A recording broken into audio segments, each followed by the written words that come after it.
One Moment Wiser. This is Christy Bridges, and today I am bringing to you someone who made a huge difference in my life during my tumultuous 20s.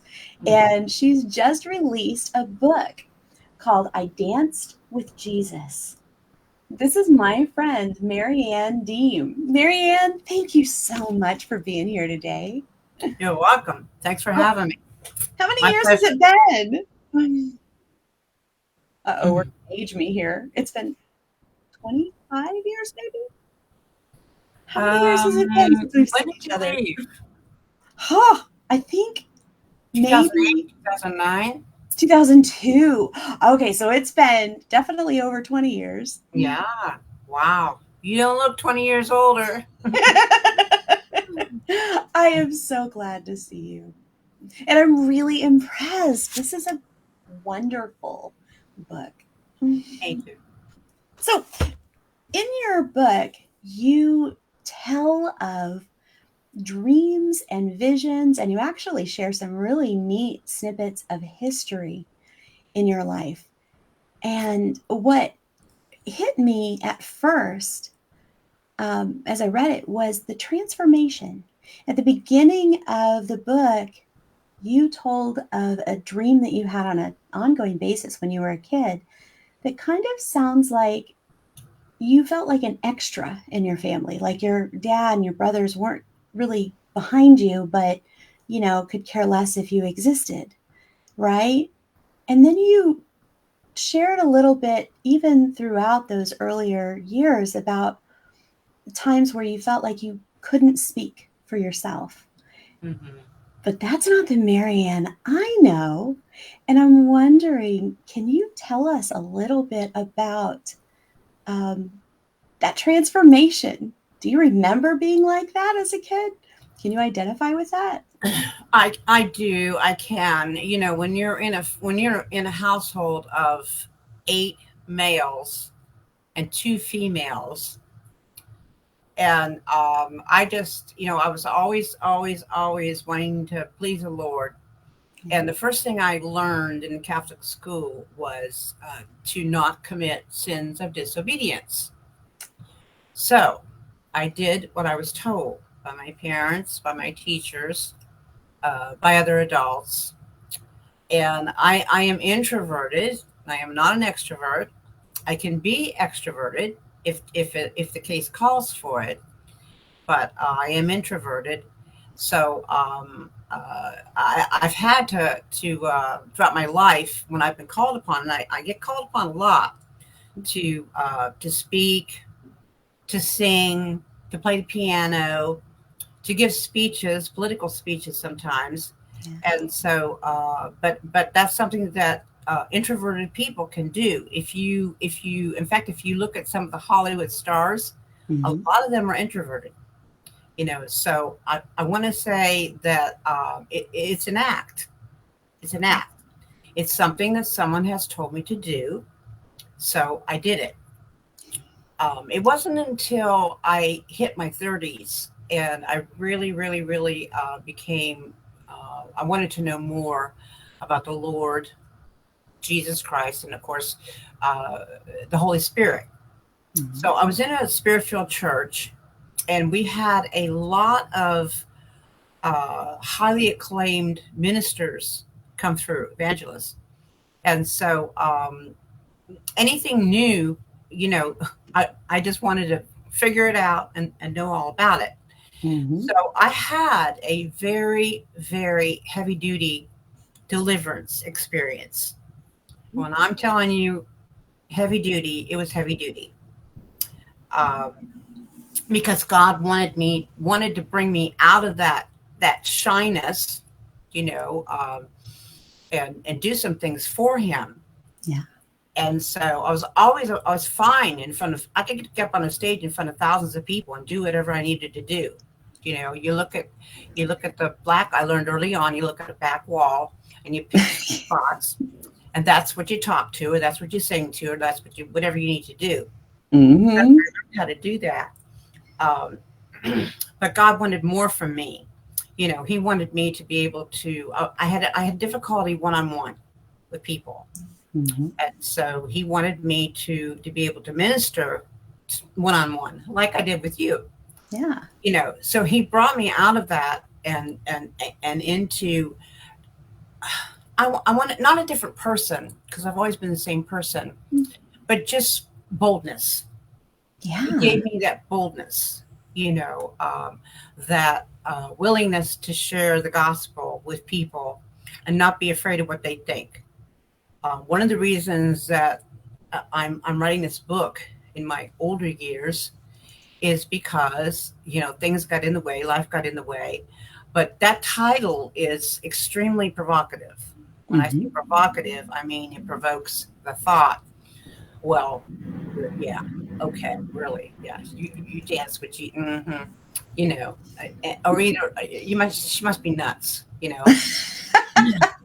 So every time I would think about writing a book, of course, I try to figure out a different title, and it just never worked. Just, God, that's what he wanted. Yeah. Because contrary to what I thought, the title of the book actually provokes an interest, and that's why people are buying it. So, and I say it in the book. Go ahead. I was going to say, and it evokes the feeling, because this is not a normal, ordinary, here's how my life went kind of book. This is a book about a dance. Yes. Not only did you have a dream that you're probably going to tell us about, but you spent your life kind of doing this dance with Yes. the Lord to, and that's something where when I think of that, I can imagine, you're in this, I can just see myself in this room where, the whole place is crowded with people, and yeah, you're sort of engaging with them, and everybody's having fun together, but you've got this intimate you and me kind of moment on the floor. And that's something you can take home and you can take into all of your life, right? There's nothing more demonstrative of a partnership to me, that kind of a relationship. So I love the title. I think it's wonderful. But please go ahead. Because the me and me would rather, honestly, just be by myself, find things to do. I tell you in the book, or I say in the book, there's only one time in my life I've ever really felt lonely, because people seem to be drawn to me, and I get asked to do a lot of things. I'm not the type to volunteer. I'm not a real good volunteer kind of person. But if I'm asked to do it, I immediately say yes, most of the time, because I know if I can't do it, then the God in me, the Jesus in me can do it. I can do all things through Jesus Christ that strengthens me. That has been my mantra, motto, for years and years and years. But once I was delivered from that spirit of fear, it's a spirit of fear. Yeah. For God's not given us a spirit of fear or timidity. He's given us a spirit of power, love, and a sound mind. So that was another thing, I wanted to make sure that having gone through a lot of turmoil, that I had a sound mind. Yeah. Because who wants to talk to a crazy person? I think it'd be interesting, but might be mentally ill.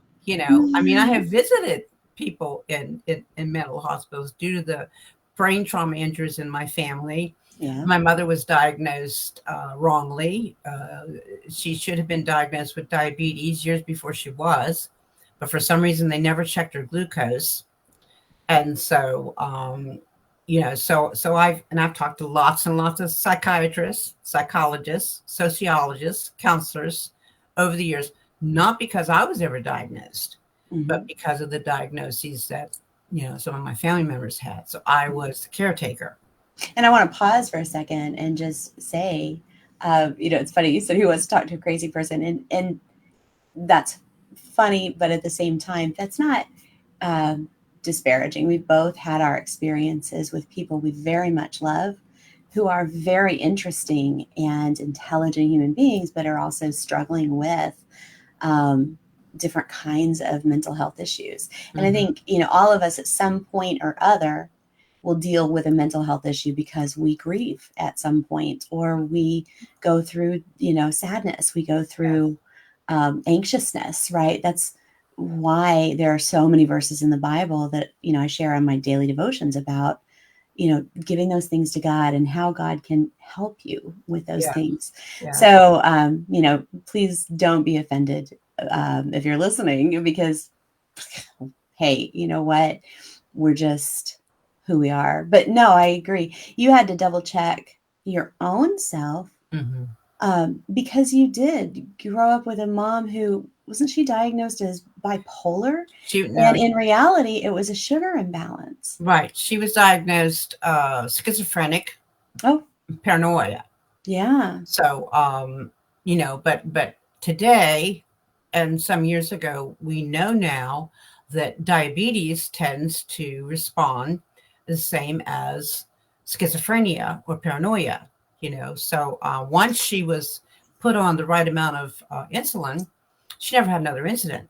Right. You know, Our conversation years ago, where you told me the story of some of the things that she had done and that she had been misdiagnosed, that helped me probably a good 10, 15 years later, when uh, once when my dad was really, really sick. He had pneumonia. Nobody recognized what was wrong with him. mhm. He had been on some antidepressant medication, but at the same time, what was happening was his body was going toxic because of the lack of oxygen. Exactly. And they didn't know what was wrong, but he Mhm. was acting all kinds of paranoid and freaky. And I'm glad they figured that out. But then, like a couple years later, my grandpa had a urinary tract infection that threw Mhm. his body off, and Yes. he had some toxicity in there. The same thing happened. My sweet, kind grandpa was suddenly paranoid and, Mhm. weird. And so I never realized until you shared that with me how sensitive our body chemistry is, and how it alerts us to issues that are going on. Mhm. Exactly, because we have the brain controls the body. Hmm. That's why we know with Satan, if Satan can control the mind, he can control the body, and he can make Yeah. the body sick. So having gone through that with my mother, and then my brother, who was also diagnosed wrongly, he Oh, should have been diagnosed with a traumatic brain injury after he was in the Marine Corps. He was right. in a very, very tragic accident in Spain, and he was in a coma for a couple months. He broke every bone in his face. Um, and so he had a traumatic brain injury. Well, he was discharged. And within a year or two after he came back to the States, he had a terrible, terrible mental breakdown. Oh. But they diagnosed him with a bipolar disorder. Hmm. Now, a traumatic brain injury can act the same Yeah. as a bipolar, but they diagnosed him wrongly. So they kept, they guinea pigs, give him this medicine, give him that medicine, maybe this will work, maybe that'll work. And so through the years, I can't tell you how many times he was hospitalized for that. And then my own son with a Yeah. traumatic brain injury, my father with a traumatic brain injury, you Yeah. know, and Your so grandfather. Your grandfather my too, grandfather, right? my grandfather with a traumatic brain injury. We And might need to be doing some praying here, Mary. well, yeah, and so the brain, the brain is like pudding, so it's hard to fix a brain, Yeah, right? Until probably 20 years ago or so, they didn't even realize that brain cells could rejuvenate, that's but true. now they know they can, Yes. So, and I'm not a doctor, Right. but because I've had so many in my family and done so much research on my own and talked to so many psychiatrists and psychologists, and every time they would give my son a different medication, I would research that as well. Yeah. So it does tend me to make me, I don't know, I'd say a little bit of an expert on the We subject. do tend to learn a whole lot when it's involving Right, someone. right. You mentioned your brother, and I And just have to capture that before we lose that. You had a dream that may have saved his life. Yeah, the same brother. It's the same brother, Can my you oldest brother. tell us just a little bit about that? That's in the book. We don't want to Yeah, give away the farm, but it was yeah. really good. Well, I was working at a restaurant in Port Everglades. I was a single mom with 3 kids, and Yeah. so the hours that I worked would coincide with the hours that I could get sitters for them. Mm. And I made enough money at that time, to be able to take care of them. So there was a lady that came in the restaurant every Saturday, like clockwork, and she looked like she could have been a model in the 50s. She had this blonde hair in a page boy cut, and she'd bring a book in, and she would be, I don't know, sitting at that same table all by herself for a couple hours at a time. I never knew her name. To this day, I do not know her name because we were always very busy with the cruise ships and the Navy ships that came in, and then the people that actually worked at Port Everglades. So anyway, she came in, and I had a dream. Uh, either the, I'm thinking it's probably was a couple of nights before that, but I had a dream that I found a heart-shaped jewelry box on the edge of the water, not in the water, but on the edge, with the pavement. Mm-hmm. And so I looked around to see if anybody I could find it that that had it, or that belonged to them, and didn't. So I took it home with me. Well, in the meantime, in the dream as well, my oldest brother, was at a bar, and he was in a bar fight that started inside the bar and eventually went out into the parking lot.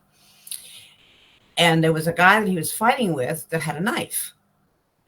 And so he plunged it into my brother's stomach, and so I got a call. This is all in the dream. I got a call, and they called me to come and identify his body. I don't know why they called me. I wasn't his wife. I was his sister. But anyway, regardless, they called me. And so I went, and sure enough, it was him. And the knife had gone right through his liver and killed him. And I didn't know how I was going to tell my mother. He wasn't her favorite son, but he was her firstborn. And he was her baby. Yeah. Yeah. And because of my mother's illnesses, was just going to be very difficult for me to tell her. So anyway, so then it switched to the jewelry box, finding the jewelry box. So when the lady came in, she handed me a wrapped gift, and I couldn't open it right away because we were very busy. So I opened it actually after she left, and here's this jewelry box. The jewelry box from your dream? From my dream. Wow. I mean, it was a heart-shaped velvet, very intricate design on the top of the box, and beautiful. Something I wouldn't buy, but it was beautiful. Yeah. So yes, I thought, it just clicked. I said, you know what? I mean, I was just beginning to learn about things of God and how He, makes things clear or whatever. So I called my brother, and I warned him, and I told him, please be careful. And he just kind of blew it off, like it wasn't a big deal. And sure enough, within a week or two later, he called me, and he told me what had happened, and so that was enough to give him, the thought and the idea. He was actually the one brother that made sure I was saved. He would come at 2 and 3 in the morning, waving his Bible around, and wow. Single the time, Marian, you got to get saved. You got to let me pray with you. And I'm very Catholic. All right. And I'm like, I know Jesus. I'm fine. I'm going to go to heaven after I go to purgatory for a little while and burn the sins off, because that's what the Catholic Church, that's what I believed. So, but finally, he was such a nuisance, and he was so adamant. I had to thank God for nuisance. So I did. And then he wanted to take me down to the beach and baptize me. And oh my gosh, my mother had a fit. Oh, She was very Catholic. yeah. And so here she has two kids that aren't going to practice the Catholic religion anymore, which I didn't Right. immediately come out of the Catholic Church. I still have my rosary beads and my little statues that I pray to and all this kind of stuff. It took me a while, to start reading the Bible and see for myself. So anyway, he repented, at least at that time. He still went through some things later on in his life, but he stopped going to bars and he stopped drinking and doing whatever drugs he was doing. And Wonderful. we got a little close, and So that was you actually, and I'm just going to pause you for a second, but you had God sent you a signal in the dream to let you know, hey, this is for real. And that right, signal was that heart-shaped box. right. Because you might have just dismissed that and gone, whew, okay, he's still alive. I'm glad. Let's move Yeah, on. yeah, But because exactly. that extra little signal that Mhm, God said, here, this is mhm, just to let you know it's for mhm. real. Right. And I think sometimes we don't pay attention to those things No, unless he gives us some extra. So he didn't die. You were able to warn him. It was a couple weeks and he saw this happen, right? mhm. Um, but then not only did that moment change for him because of the dream, but he actually started to turn his life around because of the dream. Yes. Hmm. He Thank you, did. He Lord. did. And again, keep in mind, he's the Mhm. one with the brain trauma injury. He's the Yeah. one that had been diagnosed with a bipolar disorder, and he wasn't real close to our other brothers because, it's A little terrible, but in different. a lot of Yeah. families, they just kind of throw him off to the side and they're tired of him. Right. Well, with me, I guess because God has given me such an abundance of patience, I was able I to can take attest to care. that. you know well, my mom and I weren't real close, and that's unusual. I was her only daughter. We should have been closer, but I think because of her illness and because my brothers they were just mean little kids. They just Aw, did awful things, and she was always, so, and me, I wanted to be the one that she didn't have to, worry about. right. So, but I took her to the doctor one time, and when she was very ill, because she wouldn't go to the doctor all the time. So she must Mhm. have been super, super duper ill that time. But anyway, she let me take her to the doctor. And of course, they wanted a specimen, a urine Mhm. specimen. Took her in the bathroom, and she just couldn't, she just couldn't turn Right. the water on. I'm down on my haunches, Oh gosh, that's getting not awkward or cramps. anything. Yeah, It's bad enough when you have to do it yourself. right, exactly. So, I just kind of encouraged her and said, "Well, as long as it takes, Mom, as long as it takes, don't worry about it." Yeah. And she looked down at me and she said, "Marianne, you have the patience of Job."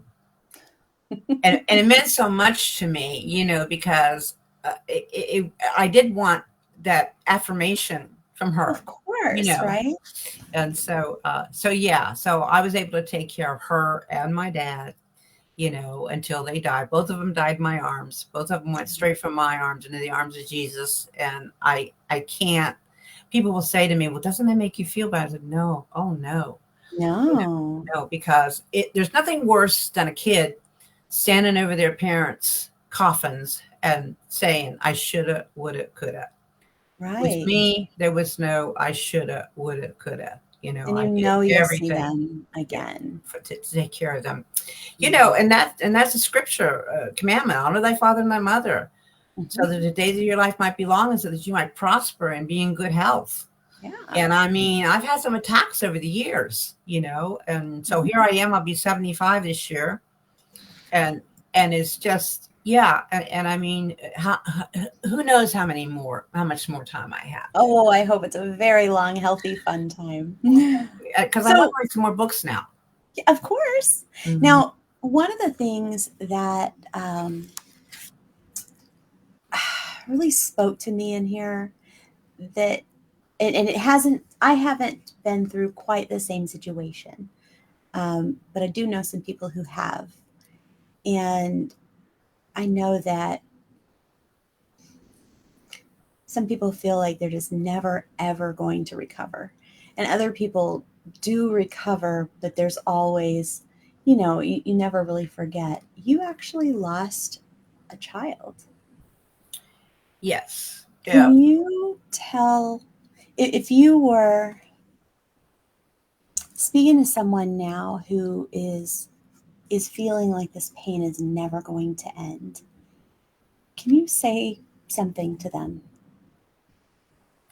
Well, I write about the one child, the Yeah. 9 month stillbirth, but I've actually had 2 miscarriages. So I've actually Mhm. lost 3 children. Oh, And it took me a long time. It yeah. took me a long time. And I would go to the cemetery often. Sometimes I would take my other children, sometimes not. Yeah. And one time I went by myself 9 years later after she passed, and I was, there's a bench close to where she's buried. Yeah. So I could always sit on the bench and pray or talk, or whatever I wanted to do. It was a quiet time for me. And so I really just heard that still small voice, Marianne, what are you doing here? Mm. Well, Lord, I came to visit my daughter. Yeah. Well, okay, but your daughter's not in that grave. Your daughter's with me. That's And he right. said, you are spending time with dead people. He said, I want you to spend time with the living. He said, you don't need to come and check on her. And this 9 years later, after I'd had Yeah. 3 children, you don't need to come check on. She's fine. She's with me. And then, of course, I had that vision Yeah. at the Women's Aglow meeting where I actually saw her, and she as much as told me that herself. That's So wonderful. it is not. I mean, it is not an overnight process by Mm-mm. no means. And now I did it on my Catholic faith at that Mhm. time, But for someone that doesn't know the Lord and to have that happen, Yeah. that is traumatic. That is tragic.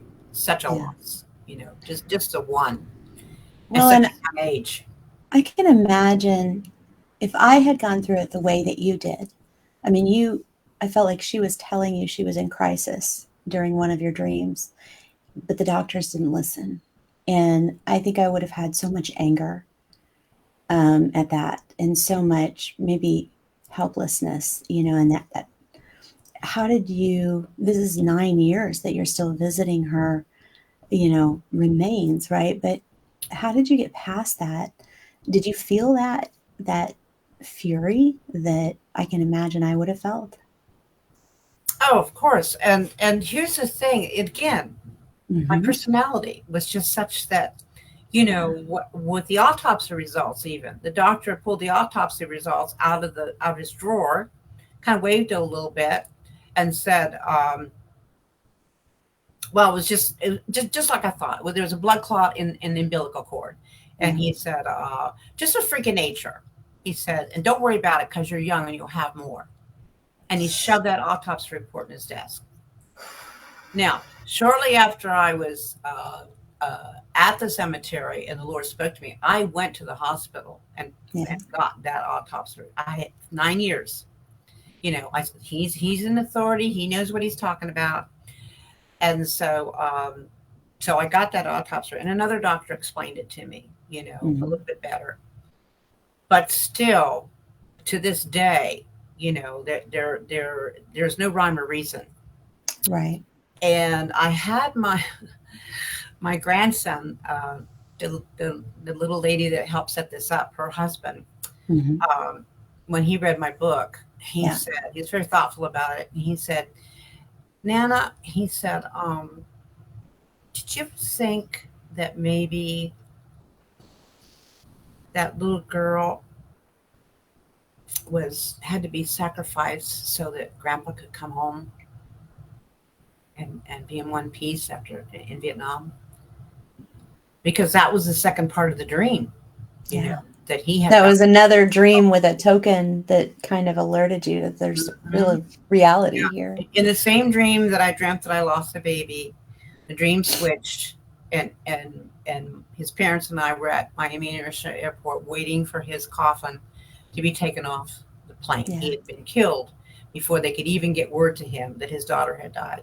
Yeah. And so that was just so prevalent in my mind. I would not allow him to go Yeah. back to Vietnam. You did not stay silent this time. You were Oh, like, no. no, we are saving I this man's spoke right up. life. Yeah, Yeah. I did speak right up at that time. So, and even today, I mean, wrong. Bible says if we don't point out wrong, Right. then we're wrong too. Mhm. We're going to get judged for that. Yeah. So I try to keep that in mind, and I try not to be too awfully opinionated, although my children might tell you different. You and I both have that. But when God impresses upon me to tell someone the truth, Yeah. I do. Now they can take it or leave it. They can get angry with me. They can deny it, Right. but at least I've done what the Lord has told me to do. That's why I wrote this book, because when I went to lunch with my Christian friend and I'm telling her all these things, and I really trusted her, I will say I do kind of have a trust issue, and it comes from somebody. I can understand based on some of the stories I read here. Lord, I trust in the Lord. But she told me, she said, you have to write it. She said, and it's not going to be your book. It's going to be God's book. She said, but you have to write it. So I kept thinking about it. I've heard different ministers say, and I'm not going to give their names, but if God has laid it on your heart to write a book, you better write that book. That's right. He's going to question about it. When you get to heaven, why didn't you write that book? Yeah. Okay, well, I don't want him to question me on that. I want him to say, well done, thou good and faithful servant, That's right. So, that's literally why I do what I do. I invite people to take part in my devotional books, or, I have a whole course to write your own devotional book that's got like from start to finish, the planning, the promotion, the publishing, the writing, and it's prayer led the whole way through. And it's because it's such everybody goes, oh, I have these stories. God does these amazing things in our normal lives. And everybody goes, oh, yeah, I should write a book someday. And you're like, no, there's no someday. Somebody right now is starving to hear this story in your voice about how God has worked, because they need that encouragement. It doesn't matter how many times we've read stories about what God has done. We need that encouragement of more of that. We have to be continually washed in, the Bible says washed in the water of the word, right? But in reality, the word is still living. We are still breathing and telling the word of God through our own experiences of what he has done. And it's up to us to get it out there. I was, so I'm going to write the book. I got a hold of different publishing companies, and they were going to charge me like $5,000 just to start to write. Well, I talked to a friend of mine that I've had for a long time. Her name is Ruth in the Panhandle, and she said, Marianne, she said, because she belongs to a book writing club, and she said, if they're going to charge you up front, she said, they're not legit. So I remembered my friend Paula, who I also worked with at Summit, and she's on my Facebook page, and she had written and published books of her own. I thought, well, how did she do that? Yeah. So I got in touch with her, and she's got a book writing company and other little things that she does, and it's called mountainmovingpress.com. So I, told her about my book, and she said, well, send me the first couple chapters, let me take a look. So I did. So I didn't hear from her for a little while. And I, got back. I said, I don't want to bother you now, but I really am impressed to write this. And I need someone to help me publish it. Well, with her company, you don't pay up front. She gets it on the back end. So she does all the work. She's brilliant. She's creative. She's artistic. She used to do the floats at Christmas time. Oh, nice. Remember we had floats? Yep. Yeah. So I knew that about her. So she did. I wrote the book, but she did the graphics. She did the cover. And when she asked me about the cover, I explained to her what I wanted, Mhm. and darn if she didn't send me exactly what I had thought. The colors were a little different, so I asked her to change the colors up. But I mean, for me, it was perfect. Yes. And so, okay, everything's fallen into place, and it wasn't hard, wasn't difficult. I sat down and wrote the book in four Wow, that's months, great. and because I already had the chapters, you know what I mean. I already knew what You I had been telling these stories for years, so right. you knew. Sometimes we kind of have an idea of what happened, but it takes a while to formulate it, and you had that down because Yeah. you told me some of these things, So, although I learned a whole lot more. It was pretty interesting. well, I'm glad I helped. So, but getting back to how to minister to someone who's lost a child. Yeah, Okay. Um, I mean, to me, there's nothing worse. A parent kind that's of what I right hear. up there with it. But um, so I have met different women over the years, that have Mhm. either lost a child, gave a child for adoption, but they're missing that child in their Yeah, lives. And I just tell them what the Lord has told me. She or he is with God. yeah. And they're being taken care of. Whether they're still alive on this earth or not, they're being taken care of. So when you pray, get yourself to the point where you can pray and say, Lord, I know that you're taking care of the situation. If you want to give me other children, well, thank you very much. Mhm. He gave me four. I have four living children. I have 11 grandchildren, and I have 14 great grandchildren, and Oh another my great grandchild, yeah, due in goodness! July. So he Wow. has more than replenished. Your stock, right? Not the one child can take the place of another No, because it can't. right. And my little girl was born April 6th, and I can tell you, there's some years that I can go by April 6th and I'm fine. Mhm. There's other years when it hits me, the Yeah. grief hits me, and I'm also very sensitive to people dying, to people, because I feel their grief. Yeah. I feel that they're grieving. And Kenneth Copeland wrote a meditational book, and 365 days a year. And so the first year I read it, I immediately went to April 6th. I wanted to see what he wrote on April 6th. He said, first sentence, the scripture, do not grieve. And he talks about how he lost his mother and how he just could not stop grieving. And so the whole meditation was like that. Don't give it to God. The God heal your hurting heart. But was that not the Holy Spirit And this of all the this is why people's stories matter, because God knows who's going to pick that up and where things need to be placed to just reach right Mhm. in. Oh my goodness, can you imagine? I mean, you still could have felt the love of God without that, but how special. It's special, exactly. It's just special. And every time one of the babies is born, I'm not going to lie to you. I do get anxious. Oh yeah. The mothers are in labor, and when they're, I do, and I just want to stay in the waiting room. Yeah. I don't want to be in the room. I don't want to be, and I pray, and I just Good. pray. I nearly lost one of my grandsons. He's now in the army. He's married. He has 5 kids, and he does Wow. very, very Okay. well in the army. He's just a good-looking kid. I mean, good Of looking athlete. course. But he was born practically dead.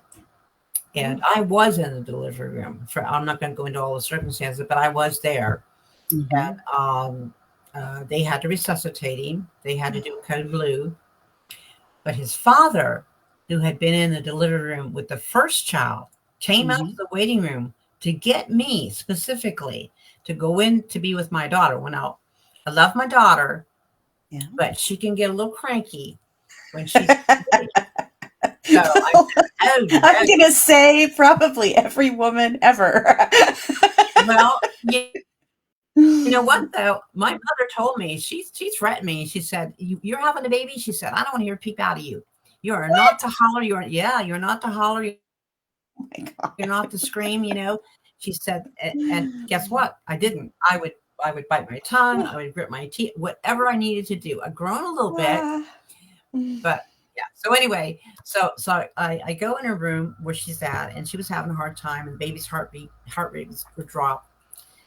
So those days they gave you a little suit to put on to go into the delivery room. But when he asked me to go, it was just such a pleading in his voice. And he had just gone to church and he had gone up the aisle for salvation. And so as I'm telling him, "Oh no, buddy, you get back in that delivery room with your wife," the Lord spoke to me and said, "He is saved. He has the mind of Christ. If he's asking you to go in that delivery room with his wife, there's a reason." All right, Lord. So that's what I did because I was not interested in that whatsoever. And so anyway, so I jump in my little suit, come out, she's gone. The bed's gone. So I walked in the hallway and I heard a scream. So I went towards the sound of the scream. So when I walked in, I came into the bottom of her bed and they were waiting for the baby to come out. And I'm like, it was like watching a movie, what am I doing here? So all of a sudden, little baby comes out, and he is dark. I mean, blue black, with a cord wrapped around his neck. And I was just about ready to scream out, "Somebody do something quick!" And the midwives were there because the doctor didn't even have a chance to get back to the hospital. So they looked at each other and they said. And so the one grabbed hemostat and she went to, get the cord off the baby's neck while he still lay there, not breathing, nothing changed. So then the other nurse said, "Should we do a code?" And they did. So people came in that room from all over the place, and they grabbed the baby and they began to work on him to resuscitate him. They broke his collarbone because, of course, he was so little. But that was the least of, helping the child. Yeah. So I'm standing there next to my daughter's bed. They had just given her some Demerol. And she looked at me and she said, "Mom, is the baby okay?" And I looked down at her. What do you say to that? And with every ounce of faith that I had, I said, "Yes, the baby's okay." And so then when I could see that the baby still wasn't okay, I began to pray. Yeah. Out in tongues, screaming at the devil. Yeah. "You will not do this to me again in the name of Jesus. You go, you spirit of death." And I mean, I was loud. So finally the little nurse came over and she tapped me on the shoulder and she said, "The baby's breathing." Now, how long he went without any air, I don't know. Yeah. Any air. But they brought him, they brought him back. And he's an amazing kid. I mean, he's quiet. 5 kids and a career later, I guess he's breathing okay. Yeah. Praise he's God. Rather introverted. Yeah. Yeah, but he is. He's in his 30s, and again, he is a model military man. Awesome. With 5 beautiful, beautiful children. Can you imagine if the devil had taken him out like that? I know, right? So. Anyway, I just encourage people. Yes. Get that intimacy with God. Yes. Get to the point where you know without a shadow of a doubt that if something bad is happening or going to happen, he will let you know. Yeah. Or he'll get you through it. Whatever way he has to get you through it, he'll get you through it. And sometimes, and of course, it takes faith. Yeah, sometimes we lose people, but he doesn't. He's always got them. And other times, he's letting us know so that lives can be saved. I love that. That's beautiful. Now and faith comes by hearing, Christy. You know that, right? Hearing the word. And we don't have a weapon in our arsenal if we're not in the word, knowing what God has to say about things, knowing the kinds of things God has done and his character. And, there are some things that, when you read the Bible, you're like, "Lord, this doesn't sound like a you, right? So help me understand where your Right. character is. Help me understand, where the mind of this person who wrote this was. Help me to see the whole picture you want me to see here. But yeah, I mean, that's Mhm. where we get the weapons of fire. And it takes discipline, Yeah, Christy. it does. It takes discipline. Get in that word every day. I don't care if it's just a scripture or That's right. two. Get in that word every day. Discipline yourself because this world is just And temporary. apply it to your life. That's the whole Mm-hmm. purpose of One Moment Wiser is just Yep. a couple minutes to Yep. of something you can apply right now Mm-hmm. from scripture. Now you had how many kids? 5 kids? 4. I have 4 living. 4 living, and then all these grandbabies and great grandbabies. Mm-hmm. And And it there's makes me spouses now. think, right? Well, it makes me think there are some things in life that if we knew in advance that we would have to go through heartbreak, we wouldn't do them, right? And you had to go through some heartbreak. I'm about to, in fact, next month, oh, Marianne, next month, the Surviving Divorce at 3 a.m. group study for churches is coming out. I'm so excited. But most people, if they knew when they said I do that they would end up divorced and going through this kind of heartache, they wouldn't have done it. But you went through that, and not only once, but twice.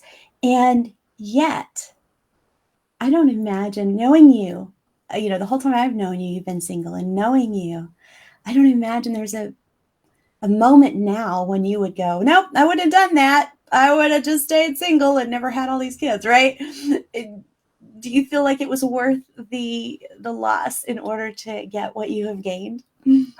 Yes, I wouldn't send any of them back. You know, Right. um, Send it back. but I will tell you, Yeah. as a little Catholic girl, the desire Uh-huh. of my heart was always to serve the Lord, Yeah. and I was going to be a nun. I was going to be a I actually nun thought about that at nurse. one point. I was going to Africa because we had different missionary nuns came back over from Africa, and they always had these white gowns on. They just look like angels. So I Mm-hmm. thought, oh, I want to do that. And so adults would say to me, because I tell them this is what I want to do, and they say to me, well, don't you want to get married and have children? I go, oh no, because I can have all these African children. True. Why? I don't. To me, it was a foreign idea, foreign concept.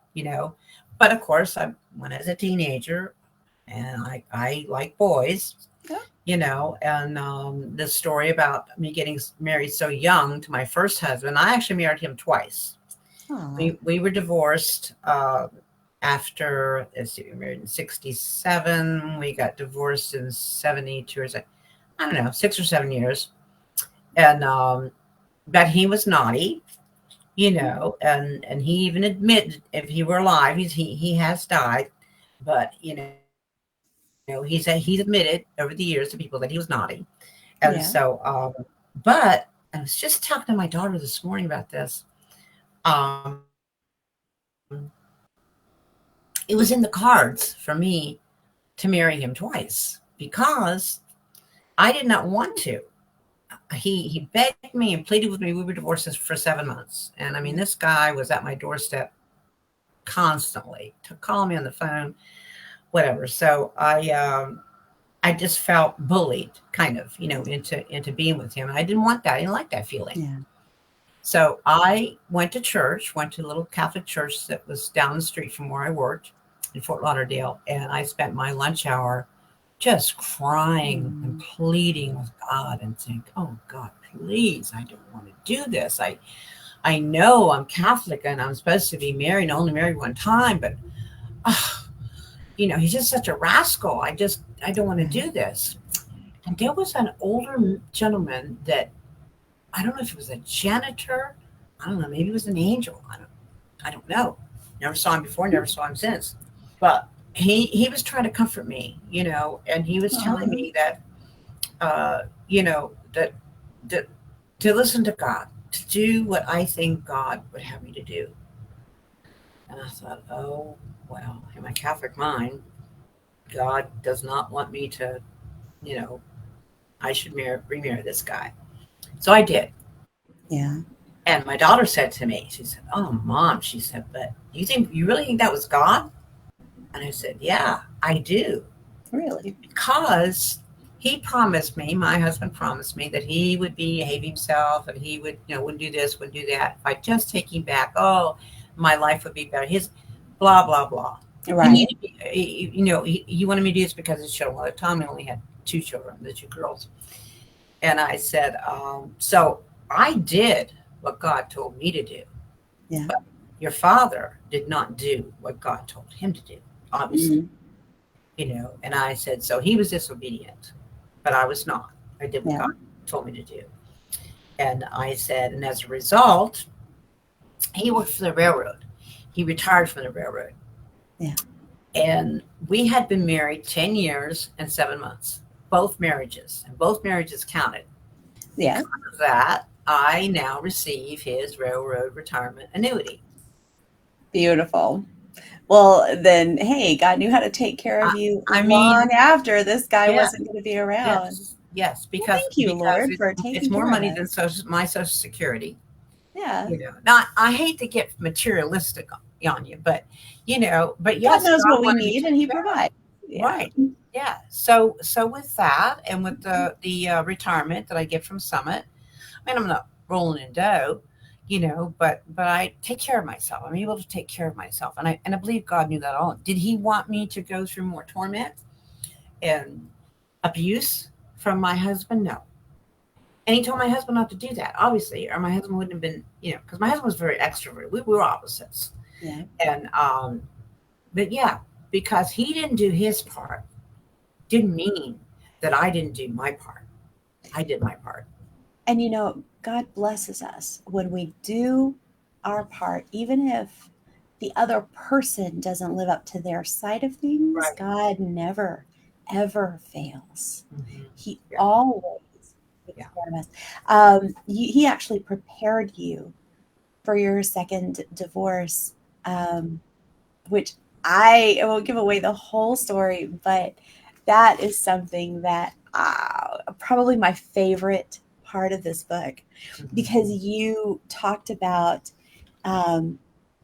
you were in a church service and God started speaking to you, and this was before your second divorce happened, but it ended up blessing you for years. I mean, shifting the course of your life. And in it, you quote from Isaiah 54, where he says, do not be afraid. You will not be disgraced. You'll forget the shame. And in the Bible, it says you'll forget the shame of your widowhood. But to me, that applies to so many areas, that shame of failure and rejection and aloneness, right? And so it's so cool. Like you said, even if the other person doesn't live up to their part, and that doesn't mean we don't always have part of, we can be part of the problem, right? I definitely have learned that. But God always shows up. It always fulfills His side of things if we obey. Mm-hmm. And He had told me years before that, when I went through the first divorce, I was driving up I-95 of all places to have God speak to you. It was all that miserable traffic they have sometimes. But my oldest son was only 6 months old at the time. And I had gone to a ladies' prayer meeting, and the daughter-in-law, the pastor, during the prayer meeting, she came up and she put her hands on my head, and she began to speak in tongues and pray over me. I mean, the only thing I could think of was I had so much hairspray in my hair. I was afraid when she tried to take her hands off my hair, then her hands were going to stick to my hair, or going to pull my. Yeah, that's what I was thinking about. Seriously. I remember those days. But as I'm driving up 95, I was overcome, and so I was crying, and I went to open up my mouth to say something, and here comes just a little bit of tongues. It was Secolio Lacolio. That's what my first tongues were. And God said to me, I will never leave you. I will never forsake you. Mm. And so I found through the years that as I had to do really hard things Yeah. By myself, without a husband, without anyone, I always felt that presence. I could always feel his presence. He always went with me like a spouse would, like a good spouse, you Yes. know. Yeah. And so, yeah. And so that when I turned 50, well, right when I started working at Summit, I just thought, you know what? Jesus has been so good to me and he's such a good spouse. I'm just going to stop looking. Yeah. I'm going to do this, me and Jesus, Wonderful. And that's how it's been. Truly, even to this day, he takes care of me and I depend on him. And I find the closer I am to going to be with the Lord, and I am, Mm-hmm. let's face it, I'd like to live to be 120, but then I get my insurance policy money, face value. But supposing I don't, Mm-hmm. and supposing he comes before I have a natural death, it doesn't matter to me, Yeah. because I know that he is the one that, now, not that people don't do things for us, Right. not that God doesn't use people to bless us, because he Right. does all the time, I'm amazed that my children and my grandchildren, when they see me coming, don't go, oh God, here comes more. But I learned a long time ago too, the older we get, we have to be careful of that, Yeah. because we are getting older. And does our opinion even matter to the youngers? So sometimes we have to sit back and wait until they ask Mm-hmm. what we think or how we think. They were Because our all kind goal of a is little to teach apprehensive. them to think for themselves, right? And Well, if we're exactly. constantly disrupting that process, they don't get to try that. Mhm. And sometimes they're just not ready for everything that we have because they Right. can't relate to it yet. Yeah. I Right. am Right. Oh, go ahead. There were a couple of them that really leery about the Yeah. book. They were like, really, Nana? You wrote a book? But the But it's ones that so have read it good. have been blessed and they Yeah. like it, and they've been encouraged by it. Some of them don't read books very often. This one's an But easy they're reading this. read. I mean, you just kind of stick with it and keep It turning the is. pages, and it's It is. wonderful. Mhm. So, and I just Yeah. want Even to the print is large. true, and it's well spaced. So she did a good job. Yeah. I just want to Mhm. say one thing, and Yeah. we need to close it out. But you talked about not, kind of waiting until people are ready to share the things that God has taught you, and out of all the hours and hours and hours of conversations we have, there's one thing that sticks with me. All those years ago, we talked about some childhood experiences that I had that God had taken me through a forgiveness process, but there was still some pain there because some of the childhood traumas we have alter the path of our lives. And then I had gone through this divorce, and I was with somebody who was um, dealing with bipolar, and I mean there was just a lot at that time. But you took me back and you said, go back to that child that's inside of you, that's hurting, that is Mhm. gone through this experience and been helpless and been abused. And you say to that child, um, you were young then, right? You were helpless, but I am here now and I won't let you go through that. I would protect you. And you actually helped me shift from actually kind of a mindset of victim to a mindset of protector. Mhm. And just that one little thing helped me to make a transition from victim to protector. And it started me, I can't say that it finished this journey because it took years and years, but it started me recognizing that I was important Mhm. enough to protect. Not, I wasn't designed just to help everybody else, but I was important enough Right. to take care of. And I just so appreciate that. And I just want to thank you for that. Well, you can thank Miles Monroe for that. Do you know who Miles Monroe is? I do. I like him.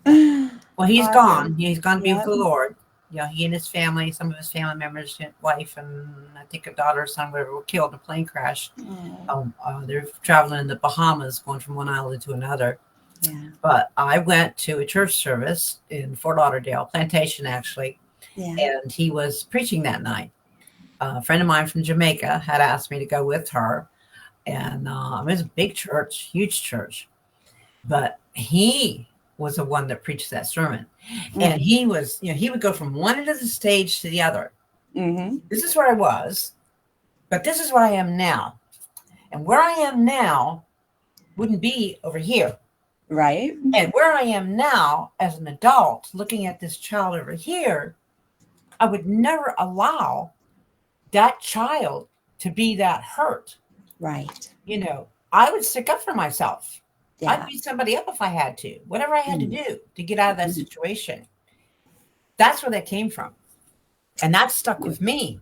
And it still sticks with me. I have done that representation of Miles Monroe. I can't even tell you how many times, you know.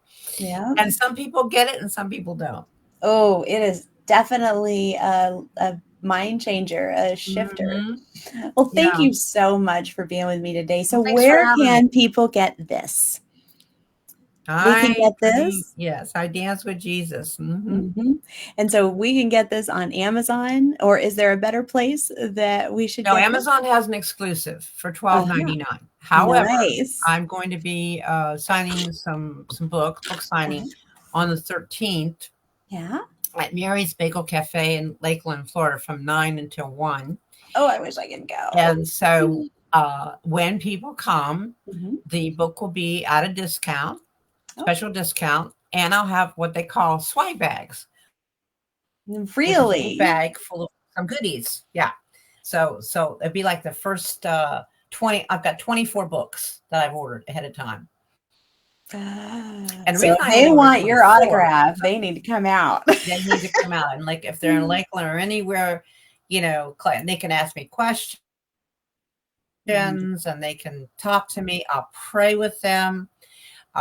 You know, whatever the Lord wants me to do. And sometimes I go overboard, you know, but I'm excited about it. And it's something new for me. Mm-hmm. Paula's going to be there with me. Wonderful. And it's going to be fun. We're going to have balloons and confetti inside the swag bags. And we're going to have some candy in them for one thing. And we're going to have a speaker with flashing lights and music, you know, and it's just going to be a fun time. And the lady that owns the restaurant is a friend of my oldest daughter. And so she said, Mom, why don't you, you know, call Denise, give her a call and see if she'll. And I never thought in a million years she, you know, but she was like, yes, right away. Well, come to find out about it, she must do this more often because there's going to be another book signing by another lady a day ahead of mine. Oh, well. So, you know, so hopefully bring her in some business. Yeah. It'll be fun. And thank you, Paula K, for putting the information in the chat for us. So Mary's Bagel Cafe, Lakeland, Florida, 9 to 12, January 13th. Oh, if you are anywhere near there, go give Marianne a hug for me. Well, God bless you. Thank you so much. If you are listening and you want prayer, I tell you what, there is nothing better than when we come together and we go to God's throne and we say, hey, my friend has an issue that needs resolved. Take care of this, please, Dad. God is so good and he wants to take care of us. So if you have anything that you need prayer for, just send me a note right there on Facebook or YouTube, or you can email me. But it's One Moment Wiser, the number 1 Moment Wiser, and email me at info@onemomentwiser.com if you have a prayer request or if you just have a story that you'd like to share. God bless you. We'll see you soon. Bye.